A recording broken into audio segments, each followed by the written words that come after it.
Well, good morning, everybody. Good morning, everybody, and an extremely warm welcome to the third BBNJ Symposium. It is amazing to welcome you all here to our beautiful auditorium at the Museum of Tomorrow. We've got so many people joining us in person over the next 3 days, and we also have a really significant audience online. So hello to everyone joining us online. I believe there's about 400 of you. Welcome to all of you from around the world. I think this is going to be a really meaningful, powerful meeting. It's great to see the networking already beginning. We are going to discuss, debate, collaborate on the role of science and knowledge in BBNJ. And I don't know about you, but I am just thrilled and quite amazed that I am in Rio de Janeiro. You know, this is a beautiful city so closely associated with major milestones in global environmental cooperation. So it is such a brilliant place to be. My name is Hermione Coburn. I am part of the team at Mara Consultants, and we've convened all 3 of these symposia. First of all, I think some of you were with us back in 2023 in Edinburgh in Scotland, then in Singapore 2025, and now here in Brazil. And I'm going to be helping to facilitate the conference, encouraging you all to get involved in the discussion. But most importantly, I'm going to be helping you be in the right place at the right time so that we can make the most of our time together. We're here in Rio thanks to a really successful partnership between Mara and our co-organizers, the National Institute for Oceanographic Research here in Brazil.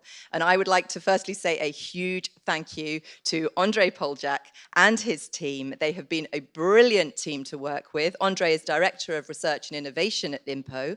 You're going to be hearing more from him as he's chairing panel 2. But thank you, everyone at INPO. It's been an absolute pleasure.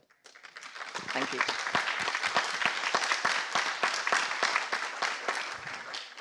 So I am now delighted to begin our opening ceremony.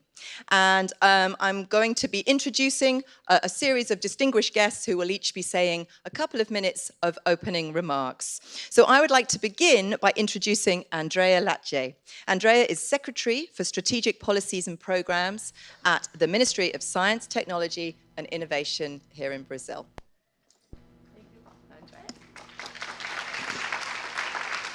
Thank you very much. I'm very happy to be here with you all.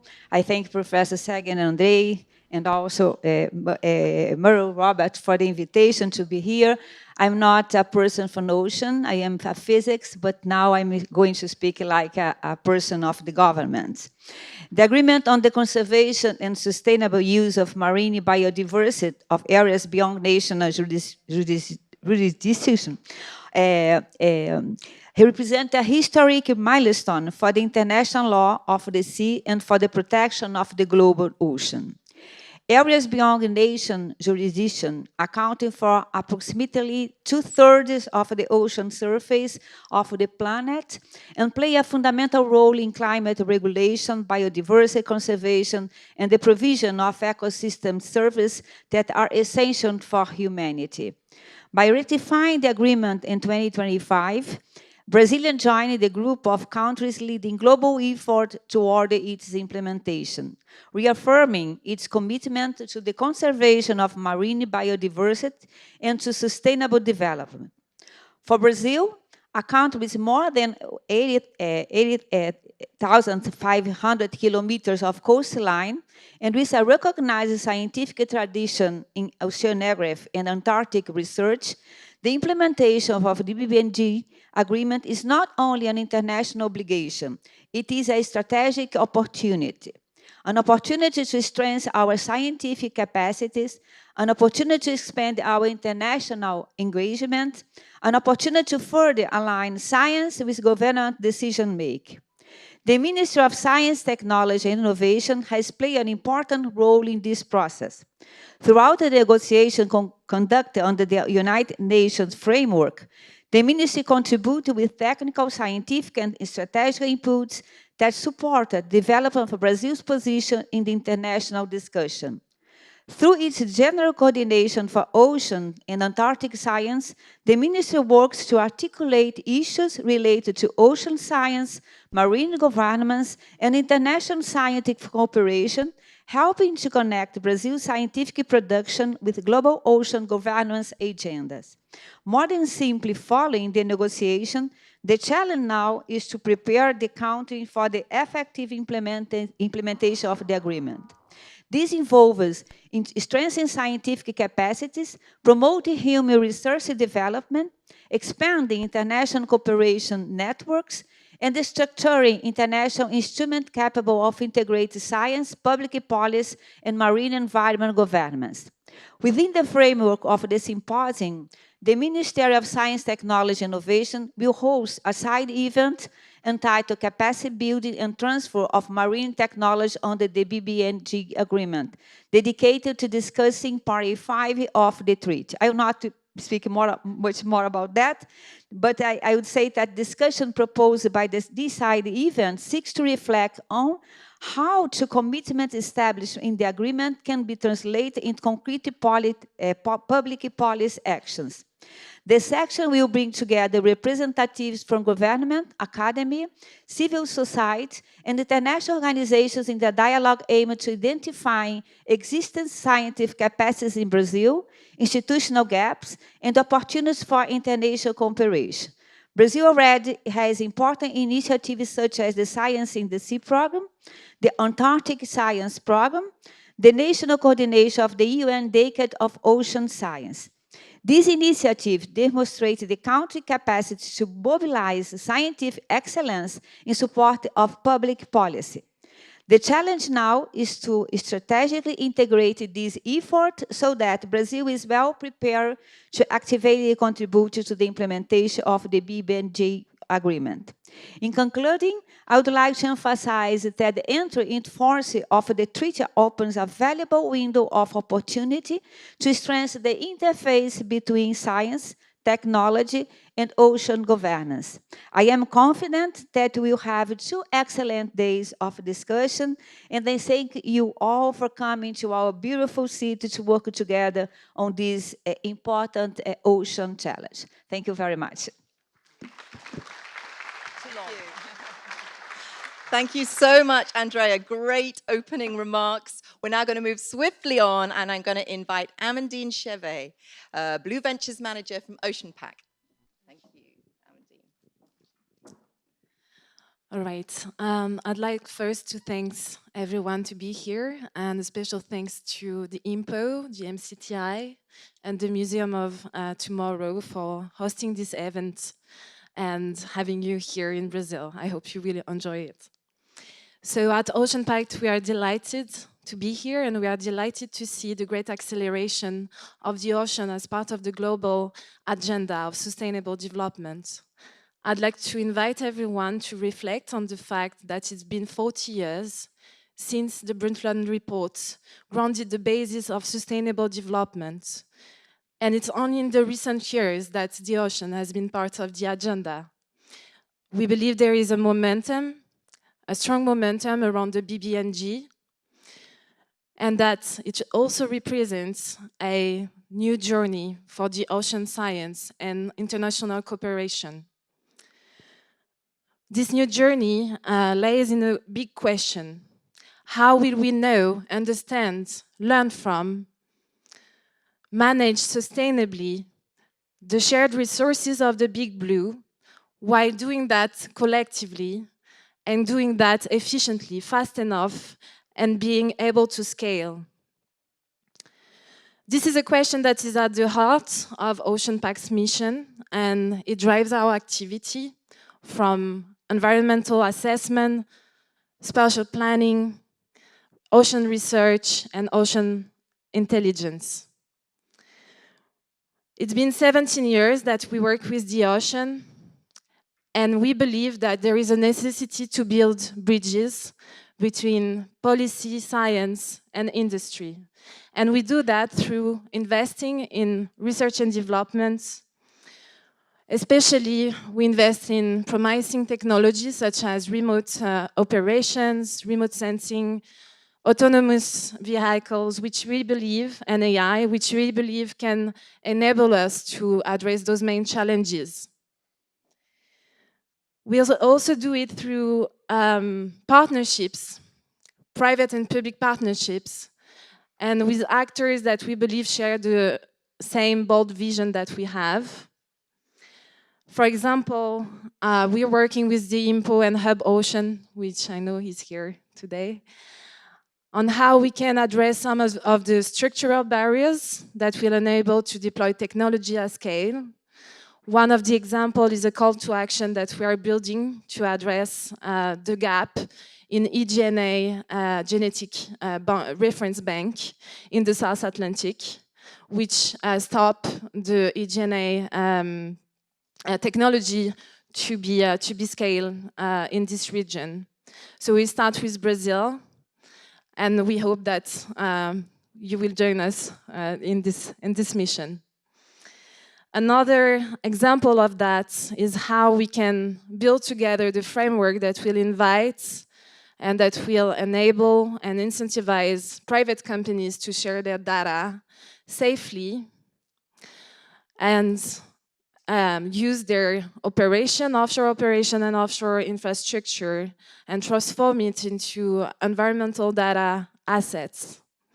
So we hope that we'll do that together. We don't have 40 years to make it. The next decade is crucial, and I think it's the moment to unite forces. Thank you very much. Thank you so much. Thank you so much, Amadine. Okay, now I'd like to invite Adamilson Zamboni, Director of Oceano Brazil, to say a few words. Thank you. Thank you for the introduction. Good morning, everyone. On behalf of Oceana in Brazil, I thank you for the invitation to the opening of this 30 BBNJ 3 seminar. Well, and I'd like to congratulate the organizers of this important event, in special the INPO, an organization that, fortunately, I am proud to serve as a board member. Well, as you know, after about 2 decades of negotiations under the framework of the United Nations, we are now even closer to implementing the Hague Three Cities. And an agreement which is widely considered one of the most important and ambitious global commitment to protect the marine environment, to protect the marine life. And I'd say more, because this commitment, which will certainly lead us into a new era of ocean science, is my perception. I would say we are facing a historic momentum for many, many reasons. Because for the first time, the international community, from governments to scientists, from NGOs to local leaders to important communities, artisanal communities mainly, and among many other groups involved, offered us, we're going to have a new, very, very important new framework able to protect the biodiversity in the high seas. And much more, you have a chance to distribute its important values among all, equality, you know. However, a paper tweet won't help, won't save the oceans, won't protect the oceans. What matters now is working hard to turn commitments into real actions. Because global leaders are truly committed, if global leaders are truly committed to the spirit of this treaty, ambitious actions will be necessary, will be pivotal for us. It's a shared and necessary global responsibility that our government, that Brazil, also embraced. So we cannot afford to be late. The time to act is now. But I'm sure that many of the ideas, partnerships, and solutions needed to put this treaty in place will emerge from the side events, panels, discussions, and debates we're going to have in the coming days here in Rio, into this emblematic building, the Museum of Tomorrow, that spreads science as well. So that said, I'd like to say that we are going to work hard to deliver our best, you know, to reach the best result possible here. And I wish to all of us a very productive and, how can I say, action-oriented seminar. Thank you very much. Great, thank you. Perfect. Thank you so much for that. Yeah, I think we are going to work hard. We can. Okay, so now, just arrived, I'm very pleased to welcome Julien Barbier, Head of Marine Policy and Regional Coordination Section at IOC UNESCO. Julien, some opening words, please. Thank you very much. Bon dia. Very happy to be back in the Museum of Tomorrow, which is becoming really a regular place for discussing international issues as they relate to the ocean. Very happy to welcome you on behalf of the Intergovernmental Oceanographic Commission of UNESCO, and also to thank the host of this meeting, the Ministry of Science and Technology, and all our friends who have been supporting the BBNJ cause, INPO, and of course Mara for putting together these very exciting programs that which I have no doubt will contribute to our collective task. And our collective task is really to move from negotiation to implementation, and really to ensure that we place science and knowledge at the heart of the treaty, the BBNJ treaty. We know that sound scientific knowledge is essential for understanding the complexity of ocean ecosystems, for understanding cumulative impacts, for designing effective conservation measures. But yet science is not sufficient alone if it's not accessible, if it's not collaborative, inclusive, and connected to the decision-making processes. And I think for this purpose, the establishment of an effective science policy interface under the BBNJ agreement will be crucial, and we need to work together to build that. I think scientific bodies are probably most influential when they manage systems, not just knowledge. And we need to think how the treaty can really assist in consolidating research efforts at the international level and towards an enabling collaborative science infrastructure that underpins its objectives. For over 6 decades, the IOC has been working on some of these issues and really strengthening the role of ocean science in global governance by mobilizing scientific cooperation of our member states. And we have 152 member states. And I think through this work, international research programs, observing systems, data sharing networks, we've helped to translate scientific knowledge into information that can support policy and management decisions. I think a key lesson of this experience is the importance of global scientific collaboration. Of course, oceans do not know political boundaries, and it's particularly true for science that studies them. And I think there's already a very strong tradition in ocean science for collaboration at the international level. But we need really to define and design how those international scientific networks and infrastructures, including, for example, the Global Ocean Observing System, which coordinates ocean observations across regions and disciplines, will actually underpin the work of a treaty. We need long-term data that are also essential for monitoring biodiversity, understanding ecosystem change, and evaluating the effectiveness of management measures. Equally important, we also need to push the principle of open and accessible ocean data so that all parties can really have access to this information and also deliver and design equitable and informed decision-making. That's why we, as part of the work of my organization, we work a lot on standardization of data sharing and interoperability. I think another important dimension is certainly capacity development. We know that scientific knowledge and technical expertise remain unevenly distributed around the world, and I think we need to also generate capacity mechanisms to really help all parties to be able to contribute and take part fully in the implementation of the agreement.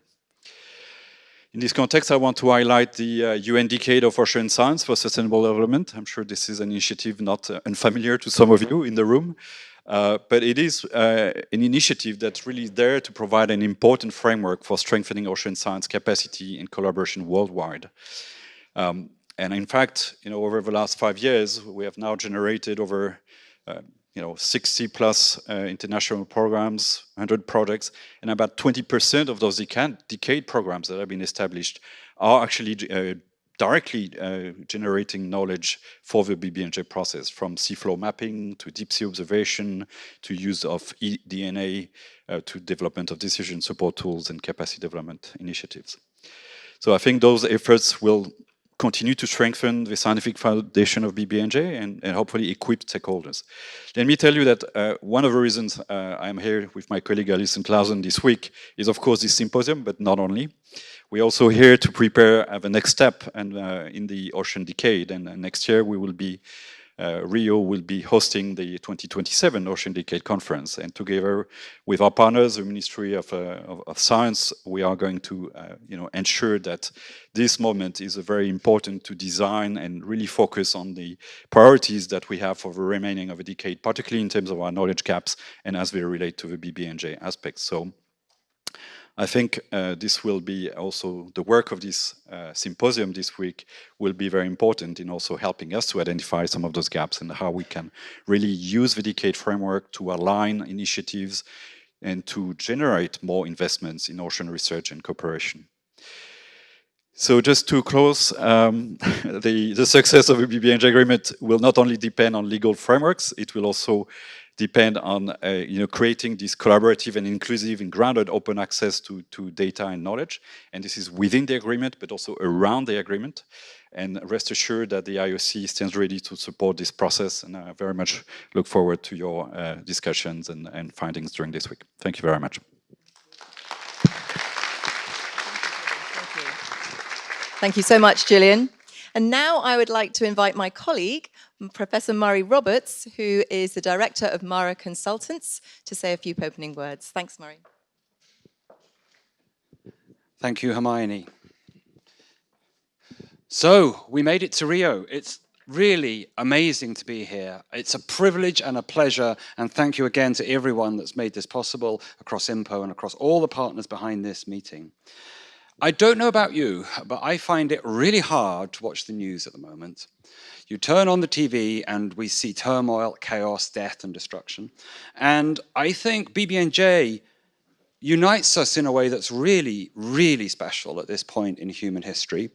We have more in common than those things that divide us, and this treaty reminds us of that. We can work across borders, we can bring people together. I hope this symposium is one small step towards advancing that really lofty aim. And I think I can see it working from the energy that's in the room at the moment, the energy that's online. We're sorry you can't be with us, but it's fantastic. I think we have around 400 people joining us online. And we're building momentum through the other symposia that Hermione introduced. These are independent academic spaces where we can talk freely about the things that we're passionate about and we care about. We launched the series in Edinburgh in 2023, considering the entirety of the treaty as best we could in the short time we had together. In Singapore in 2025, with the Centre for International Law and the government of Singapore, we really looked at that road to ratification and considered the legal aspects in some detail. As a deep sea biologist, I was kind of sitting in the back of the room thinking, why don't we talk about biodiversity and science and knowledge? And this is our chance in the next 3 days in our morning plenaries with incredible panels to talk about those science and knowledge issues that you've heard so eloquently described already. The satellite events, please go to the events in the afternoon. They're incredible. There's such a diversity of events with people from all stages of their careers and discussing their ambitions and their plans for the future. I will wrap up very quickly with a few final remarks. The year that we see the BBNJ Treaty enter into force is, by coincidence, the 150th anniversary of the HMS Challenger returning to port after that circumnavigation of the globe that more or less pulled oceanography, marine biology together in one coherent, science-led whole. Why do I mention it today? It was also so international in its reach and impact. The scientists involved didn't hold all those samples back in their labs, which happened to be at the University of Edinburgh, where I'm based. They sent them out around the world to be analysed and worked upon. Many of them are at the Natural History Museum in London. Many others are all around the world. That's amazing, and that's the spirit that was there 150 years ago that we want to develop and expand upon into the future. So to end, I think, use the time we have together to network, build the links, build the plans, and let's get ready for the next decade and the decades to come. Thank you very much. Great, thank you. Thank you so much, Murray. And now to conclude our opening ceremony, it gives me great pleasure to welcome Sejen Estefan, Director General of the National Institute for Oceanographic Research, INPO, here in Brazil. Thank you very much.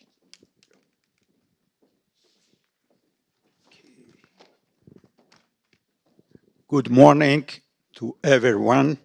It's a great pleasure to welcome you in Rio de Janeiro for this symposium on the contribution of science and knowledge supporting the implementation of United Nations BBNJ. I would like to extend a warm welcome to all participants joining us online from different parts of the world. Your presence reflects the truly global nature and importance of the issues we are addressing today. The ocean areas beyond national jurisdiction cover nearly half of the planet's the planet's surface and represent one of the largest global commons. Protecting these ecosystems while ensuring their sustainable and equitable use is one of the great governance challenges of our time. As mentioned by Murray, you are in the midst of wars and very confusing world, and we have a great opportunity to work together for the protection of the ocean and at the end, the protection of humanity. Science has played and will continue to play a central role in this process, expanding our understanding of deep sea ecosystem, biodiversity patterns, and ocean process is essential for supporting environment impact assessments, area-based managed tools, and capacity development. Science knowledge provides the foundation for informed, evidence-based decision-making. At the same time, the agreement also recognizes the importance of traditional knowledge, particularly the knowledge held by indigenous people and local communities. The interaction between science and traditional knowledges can enrich our understanding of the ocean and contribute to more inclusive and effective approaches to conservation and sustainable use. This dialogue between different knowledge systems will be fundamental for the success of the agreement.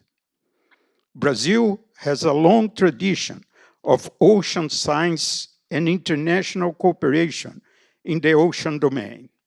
Hosting this symposium here in Rio de Janeiro reflects Brazil's commitment to advancing ocean knowledge and contribute constructively to global ocean governance.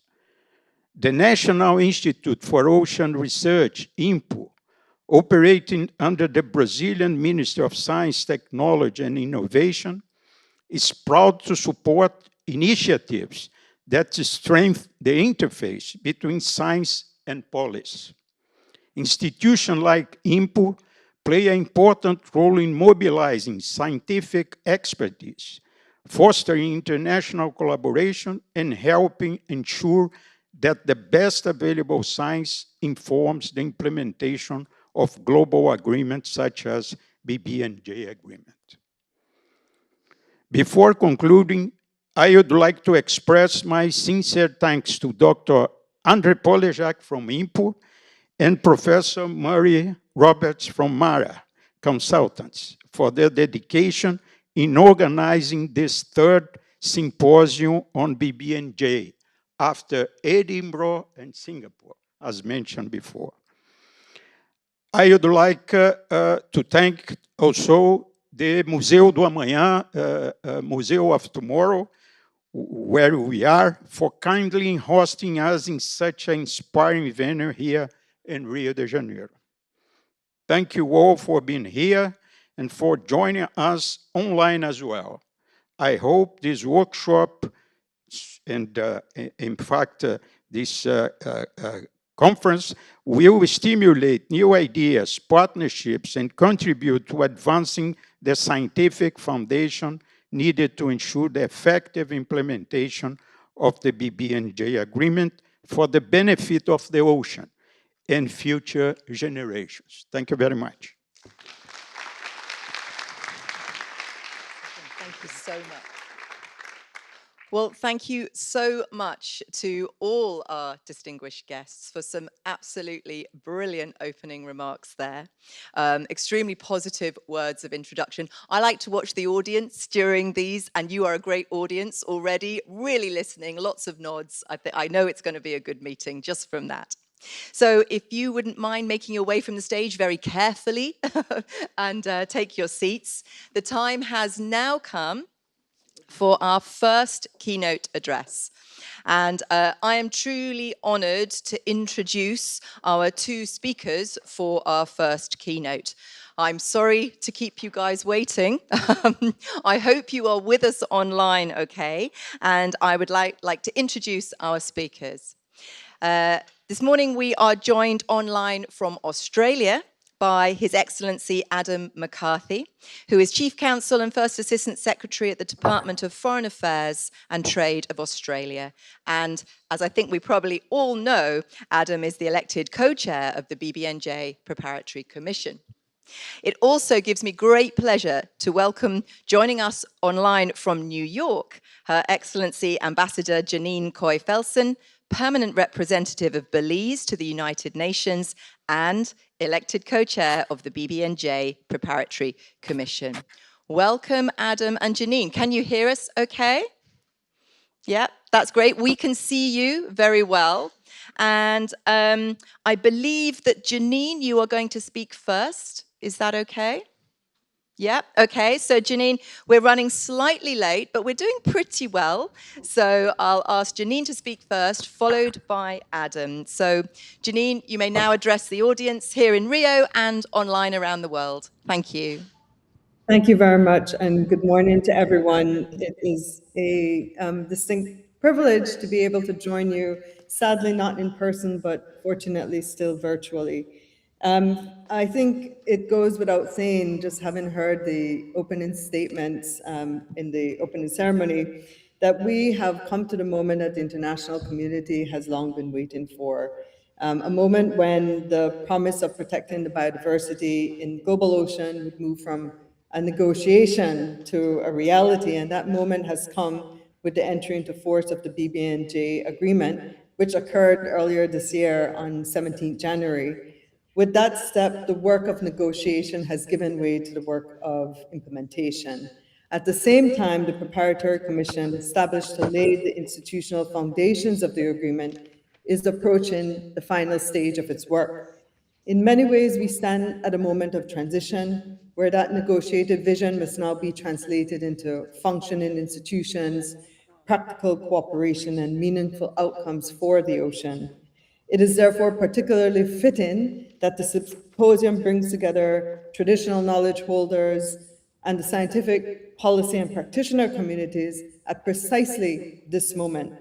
Let me begin by congratulating MARA, INPO, and the government of Brazil for continuing the tradition of the BBNJ Symposium. This third edition promises to be as inspiring as its predecessors, but it also carries particular significance because of where we are in the life of this agreement. Within 12 months of entry into force, the first conference of the parties will convene, and that COP will lay the foundation for the BBNJ regime. It will establish the institutional and operational framework that gives life and meaning to the words of the treaty. It will take us from the what to the how, from commitment to action. Because treaties, however carefully negotiated they do not on their own protect the ocean. It's the people, the institutions, the knowledge, the systems that we put in place working together that do. This is precisely the role of the Preparatory Commission. And I will skip through what the Commission is currently doing because I'll come to that at the end. But what I want to say is the Commission is working on governance, data infrastructure, financial infrastructure, and all these elements taken together is going to create the operational framework of the BBNJ agreement. They will determine not only how the agreement functions, but as many of your speakers have already said, how inclusive, equitable, and effective its implementation will be. But these institutional arrangements don't exist in the abstract. They are enablers, enabling the active participation of states, scientists, knowledge holders, and other stakeholders in the pursuit of that ultimate objective of the agreement, the conservation and sustainable use of marine biodiversity beyond national jurisdiction. And let me pause here for a moment, because I don't want that to be lost, a deeper significance of that point to be lost. And I'm glad that Adam is online, because I want to make a comparison between our two countries. Like Australia, Belize has a very intimate relationship with the waters that stretch along our coastline. We too host the largest living coral reef in the Western Hemisphere, including 3 of the region's 4 true atolls. We are proud to be among the front runners in achieving the 30 by 30 target, and we've built an extensive network of protected areas from land to sea, achievements made possible through the combined efforts of government, communities, and partners. At the same time, my country could fit more than 300 times into Australia, with a population of 64 times smaller than that of Australia. Australia has more than 40 universities, Belize has 2. And yet today, under the framework of the BBNJ agreement, a Belizean scientist and an Australian scientist may find themselves working side by side on a research vessel in the high seas. A Garifuna knowledge holder and a Torres Strait Islander may share insights shaped by generations of engagement with the ocean.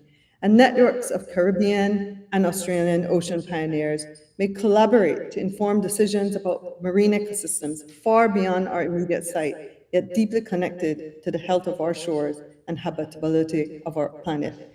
That is what the BBNJ agreement makes possible, a community of ocean stewardship that is larger than any single nation and stronger because it is shared.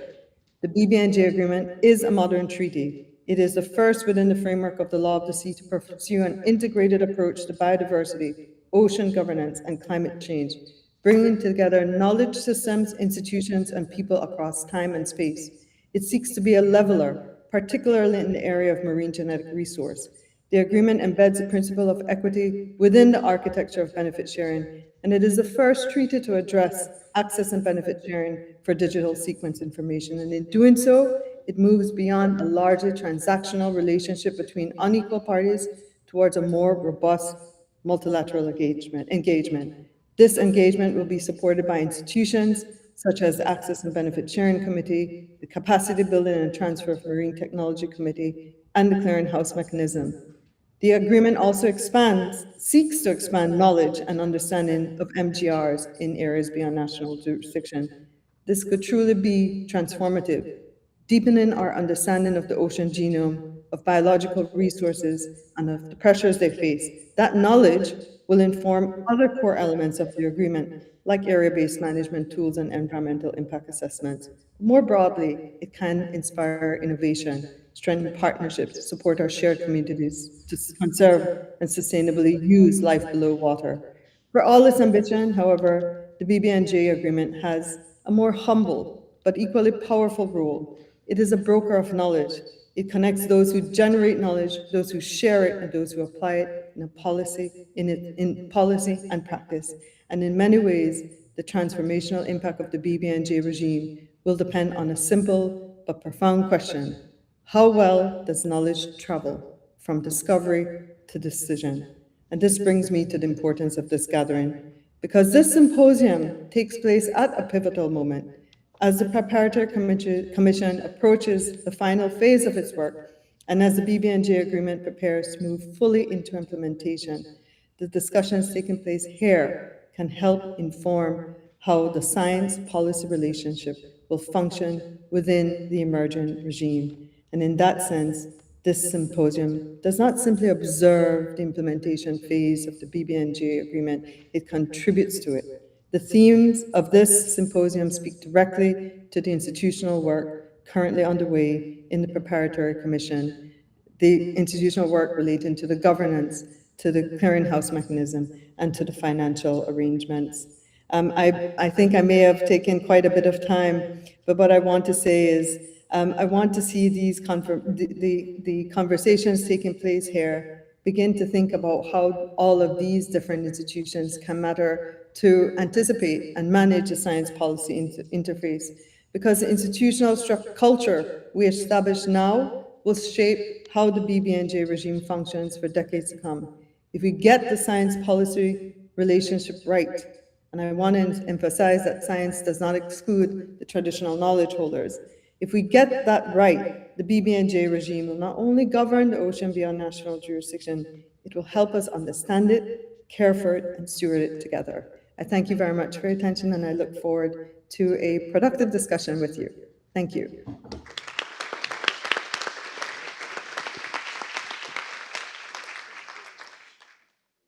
Thank you so much, Janine. Adam, we'd love to hear from you now. Well, thank you very much, and can I also join with my colleague and good friend, Ambassador Janine Coyne-Felsen, in congratulating you all on the initiative of this symposium, and also reflecting at this exact point in time on what an honour it is to co-chair the Preparatory Commission, but also what a privilege it is to be here in this moment at this point of time that is pivotal both for the BBNJ regime itself, and I think in a wider sense for the multilateral system and the rules-based order writ large. Focusing in for a minute on the narrower point, we're obviously in a tremendous period of buoyancy and excitement with the entry into force of the BBNJ on the 17th of January, and of course looking forward to the first COP to be sometime towards the end of this year or the start of next year. But we don't want to lose sight of the fact that in between that, the Preparatory Commission has a tremendous amount of work to do. And Janine put it absolutely perfectly. The treaty is words on a page without the work done to build and develop the institutions, the bodies, and the machinery that will make the outstanding historic achievement of the BBNJ agreement into a living, breathing regime that will...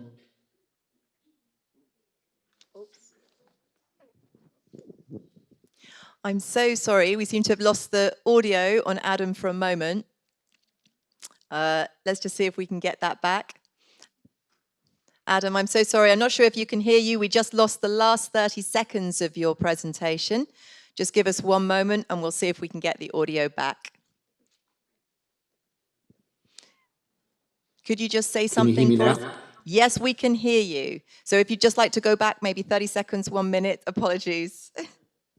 No worries at all. Well, look, just to say we're at an absolutely pivotal moment, and there is the excitement of entry into force on the 17th of January, the anticipation of a first conference of parties to come in the next year, but also there's a huge amount of work to be done in terms of putting flesh on the bones, creating a living, breathing set of institutions and arrangements that flow from the historic achievement of the agreement itself. And in terms of the wider multilateral system, this is really going to be, this is not only a major achievement for the multilateral system, but it may be the most significant achievement that takes place over the next couple of years for obvious reasons. So we're charged with a very heavy responsibility, but also I think there's a widespread and very strong desire to see this through to delivery, both for the regime itself and also for what it says about our ability to cooperate globally as an international community and an international system. So turning to the theme of the symposium, the role of science and knowledge in the BBNJ, and after that I'll just turn quickly back to the work of the Preparatory Commission.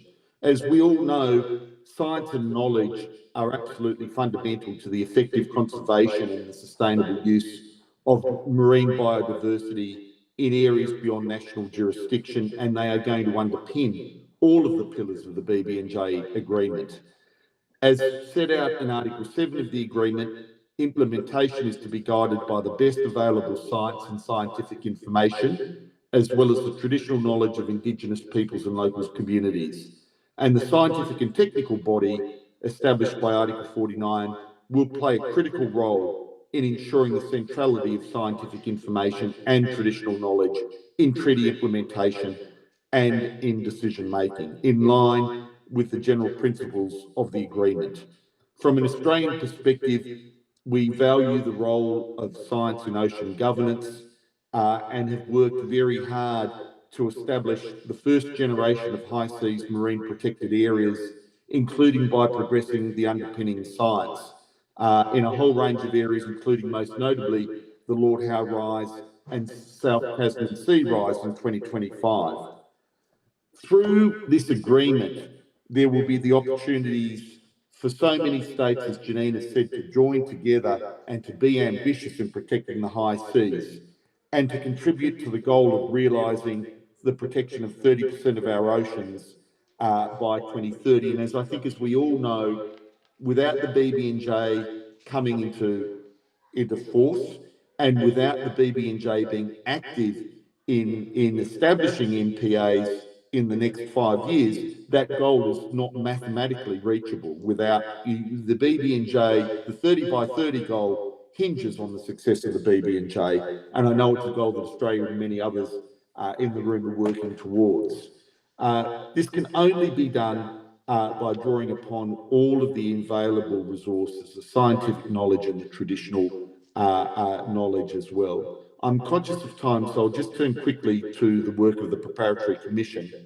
We are working collectively to deliver robust governance, institutional and financial frameworks that are required to bring the landmark agreement that is the BBNJ to life.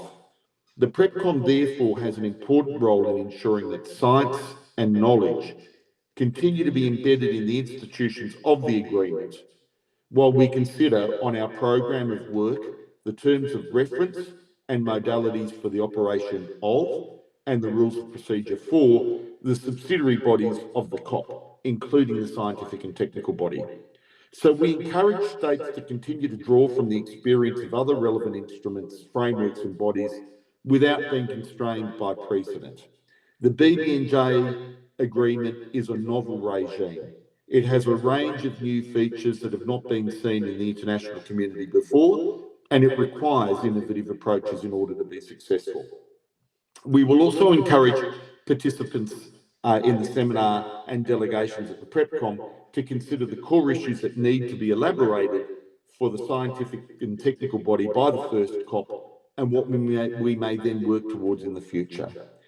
I want to stress the importance of the swift completion of the work of the PrepCom at the upcoming session, and that is something that both Janine and I are very much dedicated to and determined for. And we want to assist the first COP by laying the foundations for an infrastructure for the BBNJ that is fit for purpose and ensures the full and effective implementation of the treaty, so that we can start delivering tangible results for the conservation and sustainable use of the ocean as soon as possible. With that, I thank you very much, and I think both Janine and I are very happy to take questions. Thank you. One question? One question? You want to ask one? Janine, Adam, thank you so much. I mean, I am feeling I was pretty inspired when I arrived here at our venue, but I have to say I am now feeling just genuinely so excited for the next 3 days. You have perfectly set the scene for us. We've got our work cut out, but to have you as our opening keynotes means a great deal to all of the audience here and online. I think, yeah, we are not going to let you go without a question. And I'd like to invite one of our co-conveners, Murray, Andre. What would you like to ask Adam and Janine? Thank you, Hermione. Thank you both. This has been very, very interesting. So thank you, Janine. Thank you, Adam, for joining us, even from afar, and so busy that you are. I have a very quick but very fundamental question. Since we are an independent event running a discussion on the very role of science and knowledge into the implementation phase of the BBNJ, what would you say are the most triggering questions that we should be discussing here to help delegates and the missions at the UN for the last round of the PrepCom? Thank you.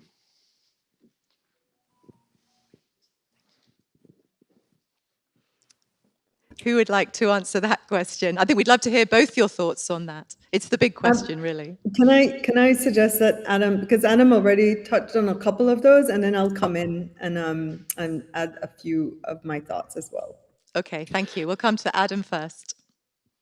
Well, look, thank you very much for the question.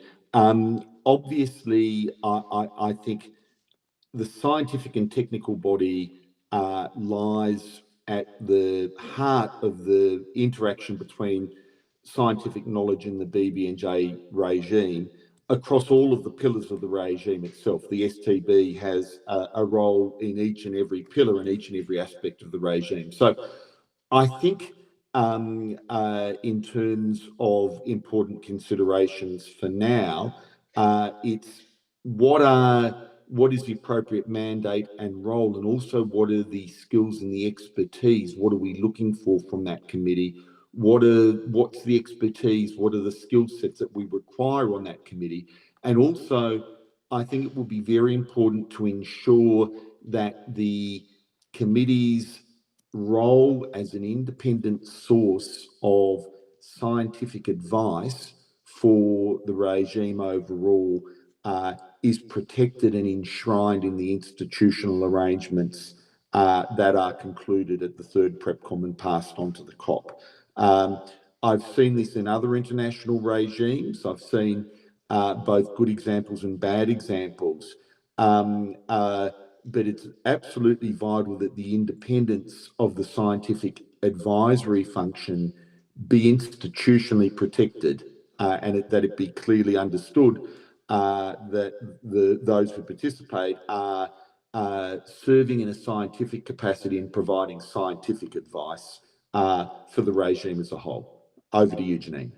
Thanks very much, Adam. And I wanted Adam to speak first because he gives the really core issues that we have to address in the PrepCom. And I wanted to introduce to you or suggest to you to think about where we are in terms of integrated knowledge systems. And it's a topic that was addressed in the opening ceremony. We have what we quote unquote call Western science and traditional knowledge systems. And we need to figure out a way in which, and this will be an innovation for the BBNJ, a way in which those systems can coexist while respecting the boundaries that pertain to traditional knowledge holders, how those can coexist to inform our decision-making processes of the BBNJ agreement. I think that's going to be really, really important. And I think the second part is, how do we create consultation processes that are able to reach those who will have vested interest in some of the decisions that are being taken, but who don't necessarily have the easy communication channels to be able to tap into more mainstream processes. So I think these are some of the things that will need to be addressed. And I looked at your program, and you are looking at different ways of science policy interface. And this is going to be important for the inclusiveness, the participatory aspect of the BBNJ, but the equity outcomes that we want to achieve. So thank you. Wow. Thank you so much for taking that question and so beautifully setting it up for the rest of the meeting here. Janine, Adam, I hope you'll be able to stay around, perhaps keep tuned in to what we're discussing, but I understand that you... sound, sorry. Oh, I'm terribly sorry. You can't hear me? Can hear you now. Okay, right. Well, I just need to say a huge thank you again because, you have set us up for this 3-day meeting here in Rio and online absolutely beautifully. And thank you for taking that question for Andre and really focusing us on what we need to be doing here as we meet in Rio. It has been so incredibly important and wonderful for us to have you as our first keynotes. I know you are incredibly busy people as we're leading up to PrepCom, but I really hope that you might be able to tune back in on and off over the next 3 days to hear the discussions.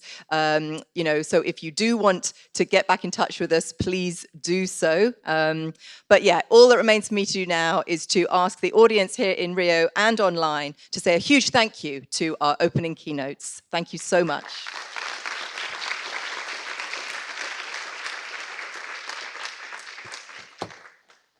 Okay, everybody, well, it's just gone 10 o'clock here, and it's time to start the meeting properly with our first panel. But just before we get that first panel underway, I'd like to take a few moments to introduce some procedures. And the first thing we need to do is get our formal welcome from our incredible host venue, the Museum of Tomorrow. So I would like to invite Beatriz Carneiro to the stage to say a few words of welcome.